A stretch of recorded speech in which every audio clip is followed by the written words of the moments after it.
So hello everyone. तर मित्रांनो, आज भाऊच्या धक्क्यावर रितेश सर देणार आहे आर्या जाधवला पनिशमेंट।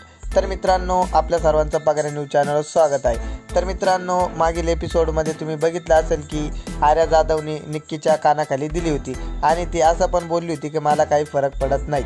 तर मित्रांनो, यावर निक्कीने फुल गागोरड केली होती बिग बॉस मराठीमध्ये आणि त्यामुळेच बिग बॉसनी सर्व सदस्यांना एक ठिकाणी बोलावण्यात आले होते आणि त्यावरच आर्या जाधवला डायरेक्ट बिग बॉस बोलले होते की तुम्हाला एक पनिशमेंट देण्यात येईल। तर मित्रांनो, आज भाऊच्या धक्क्यावर डायरेक्ट रितेश सर आर्या जाधवला एक पनिशमेंट देणार आहे।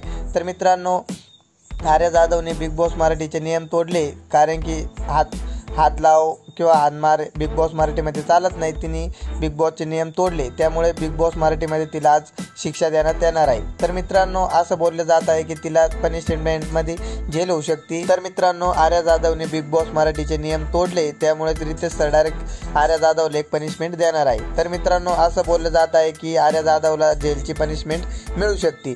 तर मित्रांनो, तुम्हाला काय वाटतंय, आर्या जाधवने निक्कीच्या कानाखाली लावली हे योग्य आहे की अयोग्य?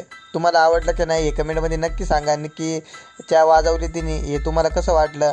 आणि मित्रांनो, व्हिडिओ आवडल्यास व्हिडिओ लाईक व आपल्या चॅनलला सबस्क्राईब करा। लाईक, कमेंट, शेअर करा। धन्यवाद।